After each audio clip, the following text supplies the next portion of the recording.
ready to go. Well, fantastic. Well, Gustaf, thank you so much for taking the time to do this. I really appreciate it. How are you today? Yeah, I'm fine, thanks. Licking the wounds from the the weekend that was when we did our debut on the stage after 17 years. But other than that, I'm fine. How was that? I mean, that was actually amazing. I didn't really know what to expect because you have been away for so long, you don't really know what to expect. But it was like mayhem, absolutely, So we are super excited to do this once again. Actually, this was a little bit trial and error for us. We rehearsed very intense to make it as good as we could, but you never know how it gets received, But it was fantastic. Yeah. You weren't worried by the possibility that 17 years, as you say, everybody had forgot Defleshed, even though, of course, we've also just had the release of the new album, Grindcore. Yeah, but what do we know? In the end of the line, it's the guys out there that is gonna pay attention to it or not. And even though you have some good cheerings on your Facebook and Instagram or wherever, it doesn't mean that they're gonna stand there in the front row and gonna mosh with you. Yep. So, but in this case, it was really, people really went from their home to the venue and supported us big time, and I mean and bought massive amounts of merchandise and everything to support us. So we are just so super happy, I am. I'm so glad to hear that, particularly as well, the release of the album has gone down so very well. I've not heard a negative thing about it. It's very, dust is settling, but you must be very pleased by the reaction to the album. Yeah, well, but as a band, you seldom hear the negative things anyway. But no, we have only heard good things, and that's of course very positive and inspiring. Although, I mean, the thing with the new album that satisfies us the most, myopic enough, is that we are really satisfied with it. Yep. I think that I have never listened to an album that I've been a part of myself as much as this new album myself. And I think it's a good variation on the songs. I think it's a good composition altogether. So we are really happy with how it turned out, everything. And being on the metal bait as well, that really helps kicking us up a notch, is also really inspiring. So it's you guys are Metal Blade. It's a match made in heaven. But I want you to take me back to the early days of the album's inception. Did you have a specific vision that you wanted the record to sound like?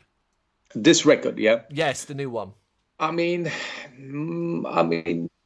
we did have as we recorded a couple of songs, 2 years ago in Studio Sunlight.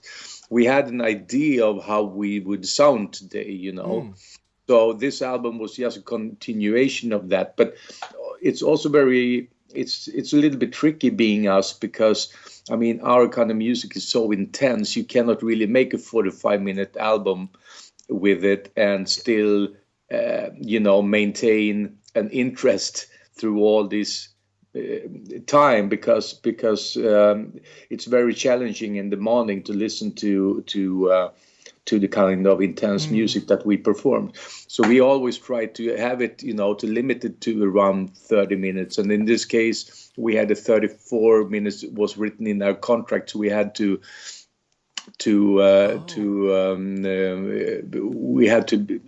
fulfill for the 35 minutes. That also means that we had to do some variations, and you cannot just have 11 blast beat songs all through. I mean, you can, but that was not the way we wanted to do it, and we also didn't want to do, fast forward or under the blade 2.0, so still maintaining our sound, but also somewhat developing it a little bit, and freshen it up a bit perhaps, and come maybe with some more unexpected elements, to throw in there to give it a little bit more flavors. So that's the baseline we had, actually. So, and a challenging aspect to do that, but also I'd imagine quite exciting to explore, as you say, different avenues, a direction, an evolution of the Defleshed sound. Yeah, absolutely. And this time, I mean, we had so much, we had so much energy, as we haven't been making an album with the band 3 years ago or something like that. We were fresh on ideas and fresh on energy and everything to put into the album. So it was never really a struggle. It was just, putting pieces and adding pieces to the puzzle one after another, and it just came together really, really good, actually. It was a very intense process. We started writing in November last year, 1 year ago, and I got the songs around Christmas to put some vocals and lyrics to it. And the 24th of January we entered the studio. So it was the song making was very quick, actually. But still, I mean, that's the way we do music, because you cannot. I don't know what to say, but if we do the songwriting during an extended period of time, we start to overthink things, Right. Pushing ideas back and forth, and they are not necessarily getting any better. It's better to do everything from the top of your mind and just vomit it out there. Yeah. No, I understand what you're saying, because I'd imagine, without wanting there to be any expectation, the first Defleshed record in 17 years brings with it an expectation, not just from your listeners and the people who have been on the ride with you this long, but from yourself as a musician. Yeah, absolutely. Yeah. And that was, we couldn't think so much about the listener, being in music. I mean, we don't work that way, because there is no good way to think about that, because you start overthinking it and analyzing it, and it doesn't really go well with the only filter that we have is that if we like it and we are satisfied, then somebody else is probably gonna like it as well, so that's pretty much the target that we have. We need to be satisfied ourselves, with it. And as you said already, the proof comes when you play it live and they're going nuts at the front of the stage for it. Yeah, absolutely. Yeah. From your specific point of view, when it came to sort of lyrical content and what you wanted to write for this album, whereabouts did you look for inspiration? Was it something very straightforward for you, or were there areas that you found you had to dive a little deeper mentally? I mean, this time, since I had 4 weeks to complete everything, not only lyrics. I mean, writing lyrics is a 2-part thing, it's the lyrics, of course, but it's also the vocal patterns, and to make an interesting and an interesting vocal arrangement on the song, and maybe try to discover, which part is I'm gonna do a chorus and a verse and so forth, Yeah. So I needed to find something very straightforward that came to me very easy to write the lyrics. I'm also very picky when it comes to, I wanted to rhyme, and I wanted to sound good with the words, and everything. So I started off by writing lyrics the way I always did, driving a car really fast into a mountain wall and stuff like that. But those lyrics didn't really they didn't really. I had to force them very well, you know. Right. So then I abandoned that idea, and then I just started to write about things that frustrates me as it is right now, and you know, it's pretty much all the songs are about the paradox of mankind being the most intelligent species in the world, but still we are not intelligent enough to maintain, you know, life support moving ahead, probably, you know what I mean? Yeah.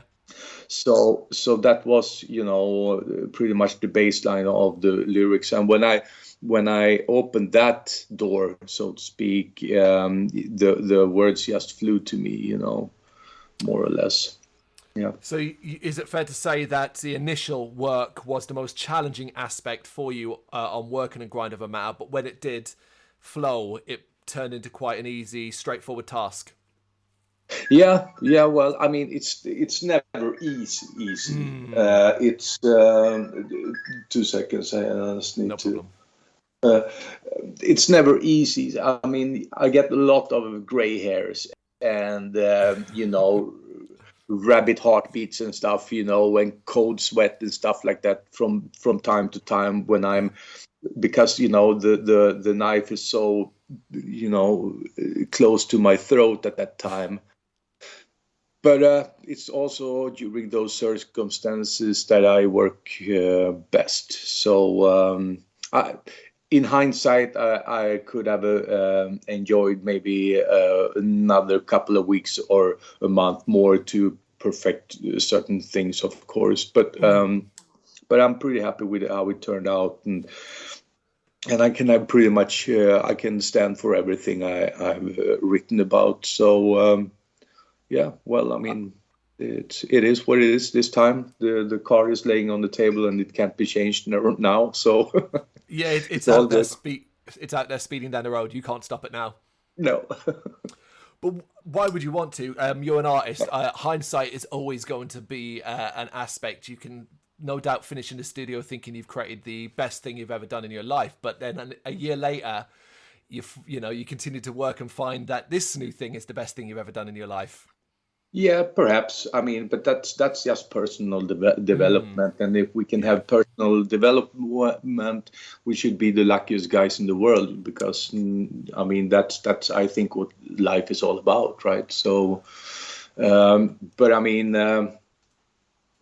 yeah, I don't know. We right now we don't really think about new recording or anything like that, because it's still so new to us now, and we will see what happens in the future. We don't have a master plan of world domination with the band or anything, so we just see how this lands, and we'll see if we get renewed trust from Metal Blade to do something in the future, and yeah, we'll see, you know.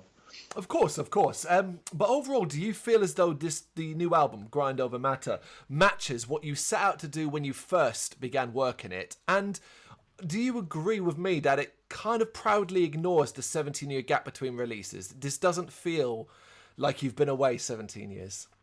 Yeah, but that's also because it took 17 years, you know. Yeah, I mean, yeah.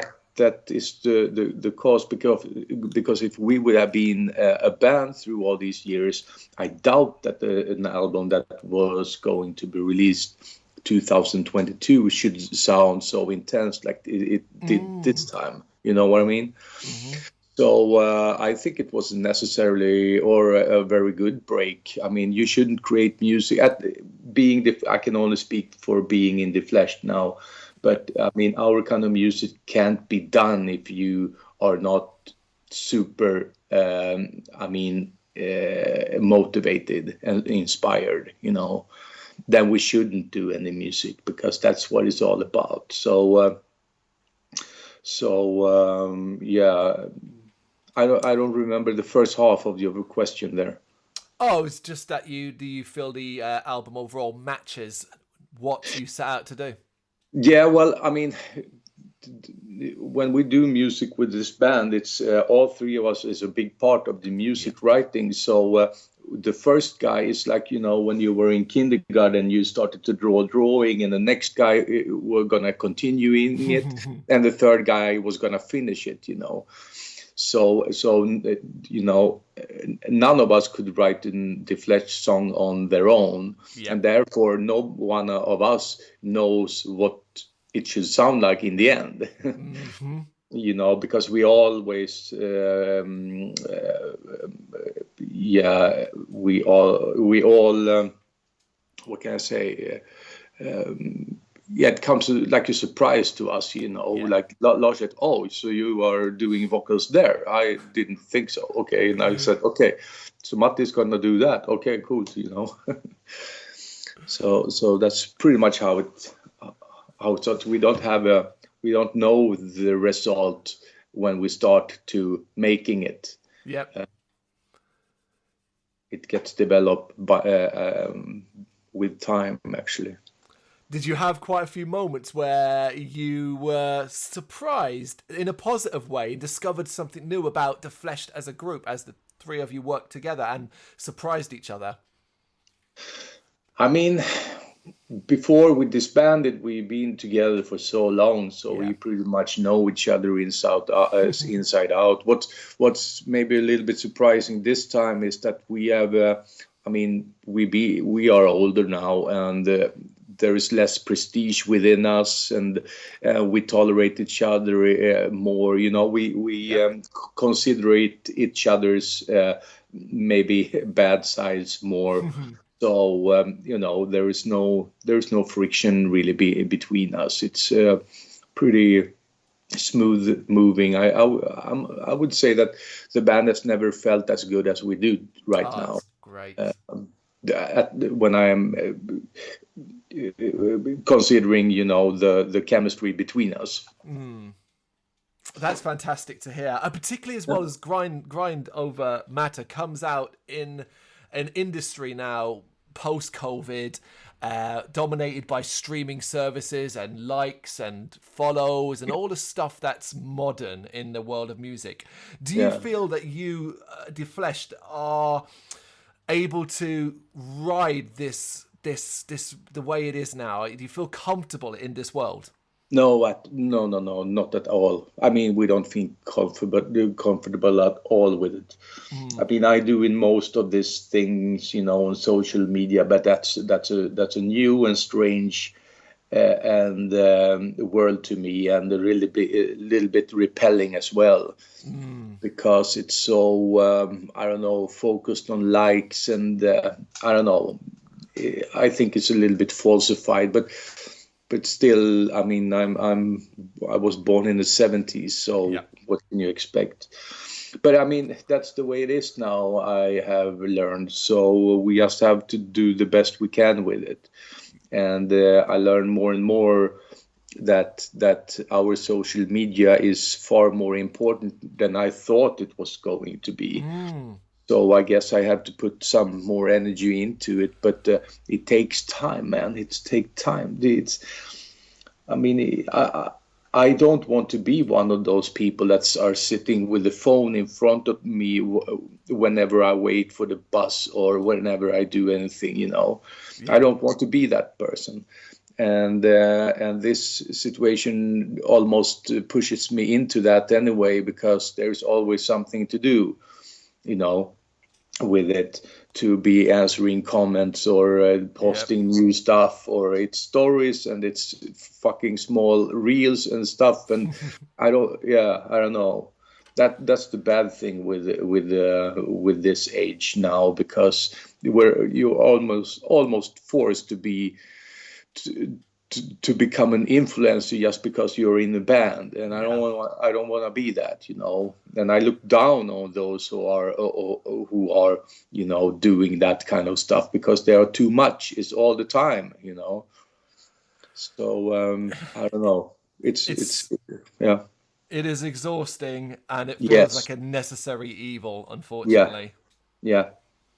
But I mean, that's where the guys are picking up their information from. That's where I pick up information from when I am discovering new things. So if the information is not out there, nobody knows it. Of course, I understand that, but Jesus, having to be the one that provides that information, that's, as you say, that's exhausting, totally.